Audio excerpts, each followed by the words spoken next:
संभावी एवं संचित कोष संसाधन, जो बार बार परीक्षाओं में पूछे जाते हैं, इंपॉर्टेंट प्रश्न है। तो आइए हम चर्चा करते हैं कि संभावी और संचित कोष संसाधन में क्या अंतर है।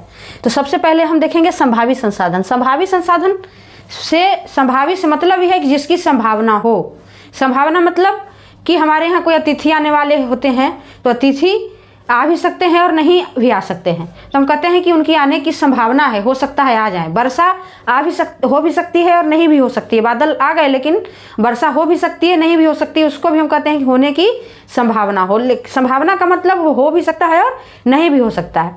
तो संभावी संसाधन कहता है कि वो ऐसे संसाधन होते हैं जो किसी क्षेत्र में मौजूद तो हैं लेकिन उनका उपयोग अभी तक नहीं किया गया है ना। संभावी संसाधन हमारे देश में किसी क्षेत्र में मौजूद हैं लेकिन अभी तक उसका उपयोग नहीं किया गया है, जिसके उपयोग में लाए जाने की संभावना रहती है कि भविष्य में हो सकता है कि उसका उपयोग किया जा सके। जैसे में हिमालयी क्षेत्र का खनिज, राजस्थान एवं गुजरात में पवन और सौर ऊर्जा की असीम संभावनाएं। हमारे यहाँ भारत के मैप पर अगर देखें, मान लीजिए हमारा भारत देश है ना, तो यहाँ पे हमारा है हिमालय। इस क्षेत्र में क्या है, हमारा हिमालय स्थित है, यहाँ से लेकर यहाँ तक ये फैला हुआ है। तो इस क्षेत्र के खनिज जो है वो संभावित संसाधन के अंतर्गत आता है। गुजरात राज्य कौन सा हो गया, ये क्षेत्र हो गया गुजरात राज्य। इसके ऊपर है राजस्थान राज्य।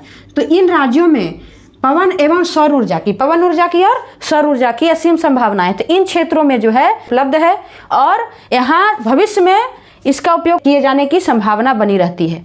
लेकिन उपयोग क्यों नहीं किया गया है, क्योंकि हिमालयी क्षेत्र, क्योंकि पर्वतीय क्षेत्र है और पर्वतीय क्षेत्र में किसी खनिज को निकालना ज़्यादा दुर्गम होता है और उस तरह की तकनीक भी हमारे यहाँ भी विकसित नहीं हुई है। तो उसके अभाव में इसका उपयोग अभी तक नहीं किया गया है। साथ ही राजस्थान एवं गुजरात में पवन और सौर ऊर्जा की संभावनाएं बहुत हैं लेकिन उस प्रकार से अभी तक इसका उपयोग नहीं किया गया है। अब हम जानेंगे संचित कोष संसाधन के बारे में। संचित मतलब क्या होता है, जमा। कोष मतलब क्या, खजाना। वैसा संसाधन जो हमारे भंडार के रूप में जमा है, ये भंडार संसाधन का ही प्रकार है संचित कोष संसाधन। तो ऐसा संसाधन जो हमारे यहाँ भंडार के रूप में हो, है ना। ऐसे संसाधन जिसे उपलब्ध तकनीक के आधार पर प्रयोग में लाया जा सकता है। उपलब्ध तकनीक मतलब अभी तक जो हमारे देश में तकनीक उपलब्ध है उतना में ही इसको प्रयोग में लाया जा सकता है। इनका तत्काल उपयोग प्रारंभ नहीं हुआ है, मतलब जमा पूंजी है, इसीलिए इसको हम कह दिए संचित कोष संसाधन।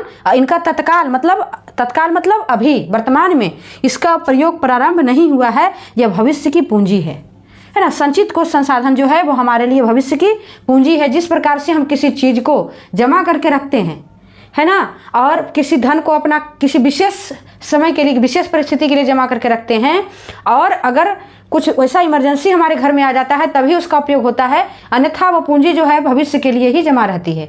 उसी प्रकार से संचित कोष संसाधन भी भविष्य की क्या है, पूंजी है। जैसे नदी का जल जितना हमारे पास तकनीक उपलब्ध है तो इसमें अथाह संपदा, ये हमारे लिए अथाह संपदा रखे हुए, मतलब ये एक बहुत बड़ा संसाधन है हमारे लिए।